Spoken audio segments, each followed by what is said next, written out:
aqui quem fala é o Tsugi. Sejam bem-vindos à Cabana do Terror, a morada dos seus piores pesadelos. E hoje vamos mergulhar em um grande mistério que envolve investigação policial e eventos paranormais. Trata-se do caso das máscaras de chumbo, quando foram encontrados 2 homens sem vida, com várias evidências e pistas misteriosas e enigmáticas no entorno. Mas antes de começar o vídeo, peço a todos que deixem o like para ajudar no reconhecimento e também na divulgação do canal. E caso desejem receber ou acompanhar mais vídeos como esse, não deixem de se inscrever e ativar o sininho. O caso das máscaras de chumbo é considerado um dos maiores mistérios que aconteceu no Brasil. Mesmo após 60 anos da descoberta do caso, são escassas as respostas e muitas as dúvidas que ainda param sobre o incidente. Então, a partir de agora, vamos nos aprofundar e detalhar todos os acontecimentos que cercam o mistério das máscaras de chumbo. Tudo se iniciou em Niterói, Rio de Janeiro, na noite de uma sexta-feira, mais especificamente dia 18 de agosto de 1966, quando uma chuva torrencial e uma tempestade de raios assolou a região. Vários moradores relataram também ter visto alguns fenômenos luminosos, além dos raios entre as nuvens. Na manhã seguinte, o jovem Paulo Cordeiro Azevedo dos Santos foi até o Morro do Vitem tentar capturar alguns pássaros. O Morro do Vitem é uma grande colina localizada no bairro Fátima, em Niterói. No morro há uma grande extensão de mata e, por ser um ponto elevado, há também várias torres instaladas. Quando o jovem Paulo estava explorando o Morro do Vitem, ele encontrou algo totalmente diferente dos passarinhos que tentava capturar. Ele se deparou com 2 homens sem vida sob uma cama feita com folhas de pitomba. Assustado, o jovem rapidamente correu até a casa de Antônio Guerra, um guarda que morava próximo e servia a companhia de rádio patrulha de Niterói. Acreditando ser uma invenção ou uma pegadinha do garoto, o guarda não acreditou no relato, não foi até o local conferir e ainda repreendeu Paulo.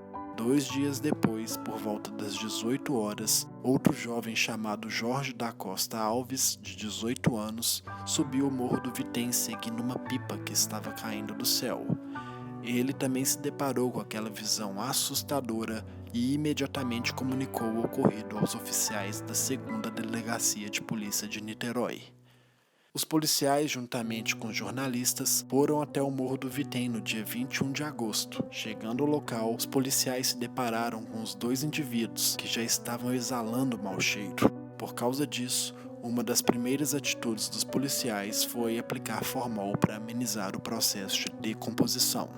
Os indivíduos eram homens adultos trajando capas impermeáveis sobre seus ternos. Ao lado deles, havia uma série de objetos, como uma garrafa de água magnesiana vazia e o vale referente ao seu casco, um pacote fechado com 2 toalhas, uma folha de papel laminado, um lenço com as iniciais MAS, um par de óculos preto com uma aliança em uma das hastes e um bloco de anotação contendo alguns símbolos e números, incluindo fórmulas físicas, como a equação da lei de One, que é um cálculo que envolve unidades relacionadas à eletricidade.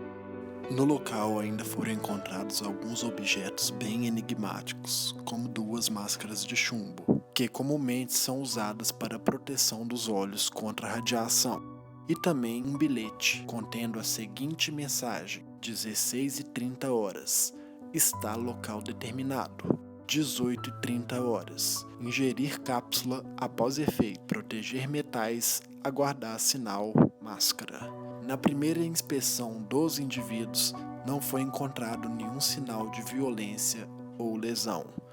No bolso de ambos foram encontrados documentos de identificação. Aqueles indivíduos tratavam-se de Manuel Pereira da Cruz, de 32 anos, e Miguel José Viana, de 34.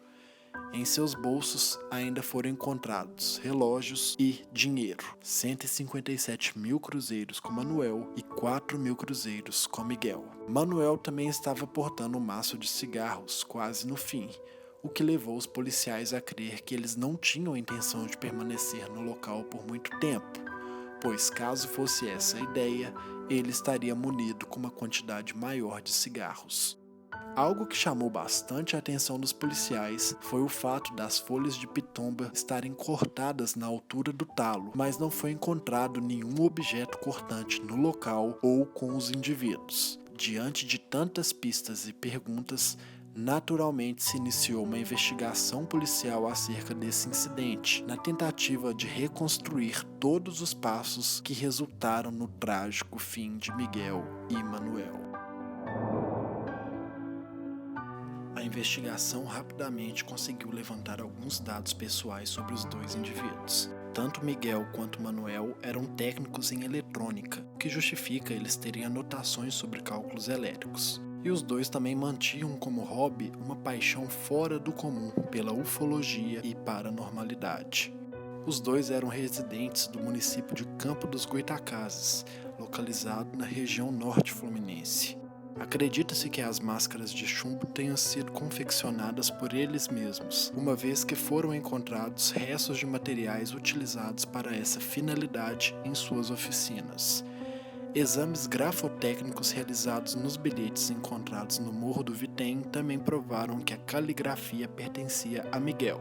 Entretanto, acredita-se que aquelas palavras tenham sido uma instrução passada por um terceiro, pois a própria família de Miguel relatou que alguns daqueles termos eram muito refinados para o vocabulário simples que ele normalmente utilizava. Quanto à sigla MAS presente no lenço, mesmo contando com a colaboração dos familiares, não foi possível desvendar o significado por trás dessas letras. A investigação policial também permitiu a construção de uma narrativa plausível dos últimos dias dos dois homens. Em 17 de agosto daquele ano, ambos partiram de Campo dos Goytacazes, munidos com cerca de 2.300.000 cruzeiros, quantidade bem superior ao encontrada com eles no Morro do Vitem. Ambos teriam dito às respectivas esposas que iriam a São Paulo comprar um material de trabalho e também um automóvel. Eles foram levados até a rodoviária de Campo dos Goytacazes por um amigo, Elcio Correia Gomes, onde embarcaram em um ônibus rumo a Niterói às 9 da manhã. Uma sobrinha de Miguel que passava em frente à rodoviária chegou a vê-lo dentro do ônibus. Nesse encontro, Miguel teria dito a ela que a viagem tinha como objetivo a compra de um carro em São Paulo, mas que ele também aproveitaria a ocasião para testar algo que faria ele acreditar de vez ou não no espiritismo.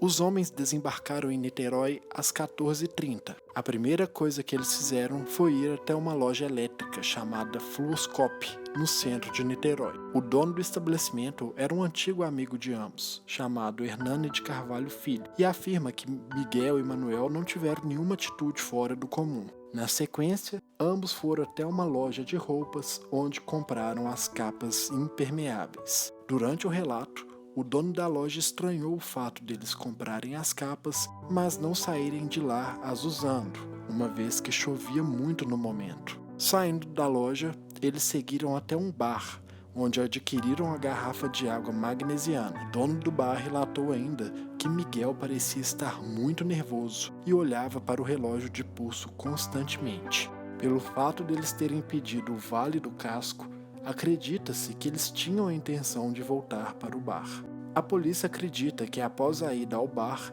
Miguel e Manuel teriam ido diretamente ao Morro do Vitem, pois não conseguiram rastrear mais nenhum ponto entre essas duas localidades.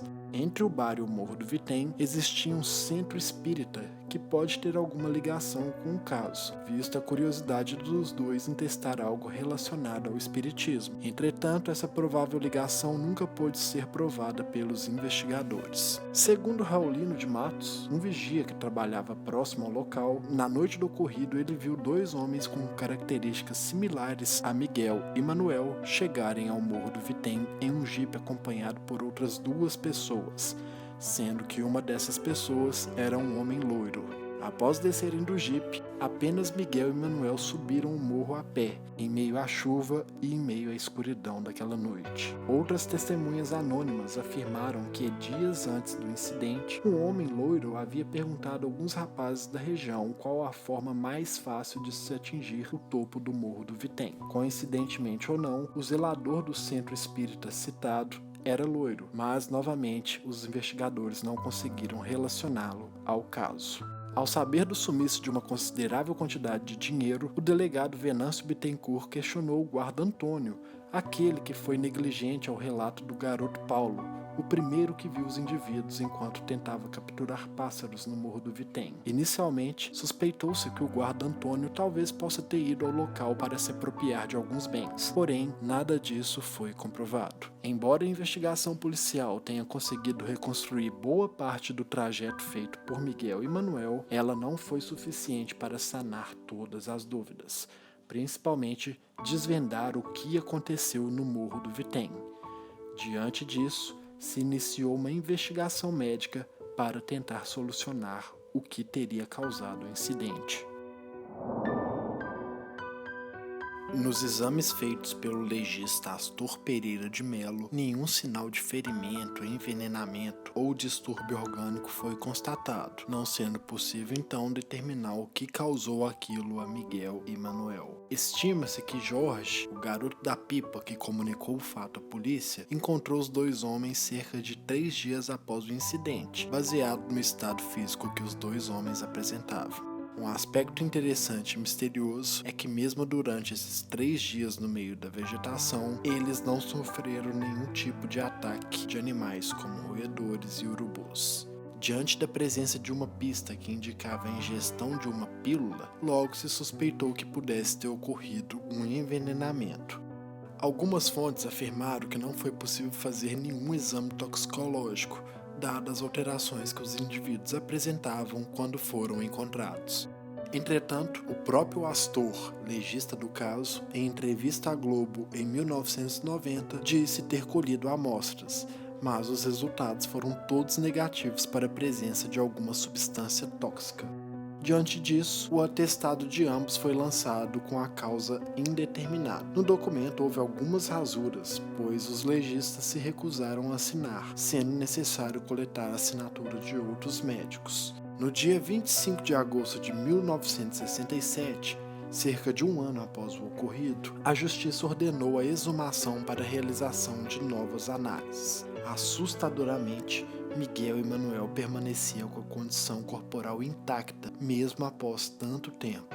Novos exames foram feitos, mas novamente não foi possível determinar uma causa. Mesmo com uma exaustiva investigação, não foram obtidas respostas definitivas sobre o incidente. Diante disso, naturalmente começou a surgir algumas teorias e hipóteses sobre o que poderia ter acontecido com Miguel e Manuel naquela chuvosa noite no Morro do Vitem. Várias teorias da conspiração sobre o caso começaram a surgir. Muitas pessoas que se envolveram pessoalmente com a investigação dizem ter recebido ordens superiores para apressar o encerramento do caso e concluí-lo como indeterminado, como realmente foi feito na prática. As autoridades podem até ter encerrado e arquivado o caso, mas muitos entusiastas e investigadores autônomos se debruçaram sobre o caso, dando origem a uma série de teorias. Muitos acreditam que o incidente possa ter ligação com alguma motivação passional, mas geralmente esse tipo de motivação gera marcas de violência, o que não foi detectado no presente caso. Também suspeitaram que Miguel e Manuel fizeram um pacto para tentar contra a vida, mas alguns aspectos sugerem que eles tinham a intenção de retornar do Morro do Vitem. Se não fosse esse o caso, não teria por que eles pedirem o vale do casco da água magnesiana.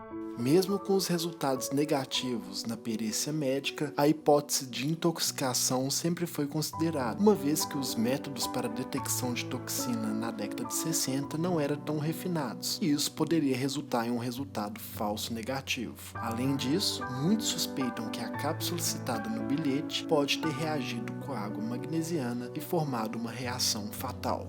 Foi levantada a hipótese que os homens podem ter sofrido uma eletrocução por raios, já que no dia caiu uma forte chuva em Niterói, com muitas trovoadas. Além disso, alguns técnicos eletrônicos consultados também indicaram que essa poderia ser uma hipótese plausível, já que eles estavam em uma região alta, portando máscaras de chumbo, o que aumentaria a chance de serem atingidos por descargas elétricas. Entretanto, se Miguel ou Manuel tivessem sido atingidos por algum raio, isso seria constatado durante a perícia médica. O sumiço de boa parte do dinheiro que eles levavam fez com que surgisse a teoria de roubo. A polícia chegou a prender Elcio Correia Gomes, o amigo que os levou para a rodoviária de Campos dos Goytacazes. Elcio foi considerado o principal suspeito por muito tempo, mas pela falta de provas concretas, ele foi liberado. Em 1969, um detento chamado Hamilton Bezani assumiu a autoria do caso e relatou que ele, juntamente com outras 3 pessoas, armaram um plano para envenená-los e roubar o dinheiro. Mas durante o relato, Hamilton caiu em contradição diversas vezes e mais tarde a polícia descobriu que seu real objetivo era conseguir ser transferido para o presídio de Niterói, onde já havia um plano de fuga. Outra hipótese bastante considerada é que o incidente ocorreu em decorrência de uma falha de execução de uma experiência parapsicológica. Miguel e Manuel foram introduzidos na parapsicologia pelo amigo Elcio. Os 3, inclusive, já tinham feito uma experiência paranormal mal sucedida na praia da Atafona, Rio de Janeiro, que resultou em uma grande explosão, mas nenhum deles se feriu na ocasião. Essa teoria ganhou força quando parapsicólogos de grande respeito, como Padre Quevedo e Jorge Charbel, comentaram que máscaras de chumbo geralmente são usadas para a proteção dos olhos durante experiências ocultas que envolvem a produção de muita luz, e que a cápsula poderia ser algum alucinógeno necessário para deixá-los em estado de transe. O professor de parapsicologia Laércio Pinheiro acredita que Miguel e Manuel manipulavam campos de energia para abrir canais de comunicação para outras dimensões, mas as instruções recebidas provavelmente não foram corretamente interpretadas, o que levou a uma falha durante a execução. Mas a hipótese que mais ganhou fama quando se trata do mistério das máscaras de chumbo é a hipótese ufológica. Conforme relatado no começo do vídeo, na noite em que o incidente ocorreu, caiu uma forte tempestade em Niterói e vários moradores próximos ao Morro do Vitem relataram ter visto objetos luminosos no céu. Uma das moradoras, chamada Gracinda Barbosa Cortino de Souza, chegou até mesmo a fazer um boletim de ocorrência ao presenciar um fenômeno luminoso sobre o Morro do Vitem naquela noite. Além disso, em setembro de 1966, um repórter que investigava o caso foi até a oficina de Miguel e encontrou o livro A Vida no Planeta Marte, com várias anotações, reforçando a ideia que talvez eles tivessem tentado fazer algum experimento paranormal. Em 1981, o detetive Saulo, que investigou o caso, foi submetido a uma cirurgia gástrica, coincidentemente em um hospital próximo ao Morro do Vitem. Durante seu sono, ele sentiu o corpo levitando, mas não conseguiu despertar. Ao finalmente acordar, ele viu 2 enfermeiros na janela de seu quarto comentando sobre um OVNI que havia passado pelos céus há pouco tempo. A hipótese ufológica ganhou tanta notoriedade que até mesmo uma investigação nesse sentido foi realizada. Em 1980, o francês Jacques Vallée, matemático, ufólogo e ex-funcionário da NASA, veio ao Brasil com o único intuito de investigar o caso. O prestígio de Vallée entre ufólogos é tamanha que o renomado diretor de cinema Steven Spielberg se baseou nele para criar o personagem Claude Lacombe, um cientista no filme Contatos Imediatos de Terceiro Grau. Ao subir o Morro do Vitem juntamente com sua esposa, Janine, o detetive do caso, Saulo Soares de Souza, o repórter policial que cobriu o caso, Mário Dias, um fotógrafo, Alberto Dirma, e um intérprete, eles observaram que mesmo após 14 anos do incidente, a vegetação ainda não havia crescido nos locais onde Miguel e Manuel estavam deitados, fato que deixou todos os presentes bastante perplexos. Vallée ainda constatou que o solo estava calcinado, ou seja, havia sido exposto a uma grande fonte de calor. O detetive Saulo voltou ao local no ano de 1997 para fazer uma matéria sobre o caso e observou que ainda havia um clarão na vegetação bem no local que demarcava as posições de Miguel e Manuel e que o solo ainda se apresentava calcinado. Todas as conclusões do ufólogo sobre o caso foram escritas em um livro de sua autoria, chamado Confrontos. And I had the opportunity to go to Rio in 1980, and by then the case was already fairly old, but the Rio police was already reopening the investigation, and I had a chance to go up that hill. What we saw was, of course, the vegetation had changed somewhat, but the spot where the had been found was still bare. I mean, there was no grass there. It was very clear that something very, very unusual had happened there. So, evidently, they were part of a group that was doing experiments of some sort. Experiment with electronics and also experimenting with explosives. Whether that was related to their belief in extraterrestrials, I don't think anybody knows. Apesar de tantas particularidades e mistérios que o caso das máscaras de chumbo nos apresentam, outras ocorrências anteriores a essa mostraram padrões bem parecidos. No ano de 1962, o também técnico eletrônico chamado Hermes havia subido o Morro do Cruzeiro, em Neves, município de São Gonçalo, no Rio de Janeiro, com a intenção de captar algum sinal de televisão apenas com a mente, sem utilizar nenhum tipo de aparelho. Nesse caso, Hermes também havia tomado uma misteriosa pílula redonda e foi encontrado sem vida no alto do morro com todos seus pertences e também portando uma máscara de chumbo.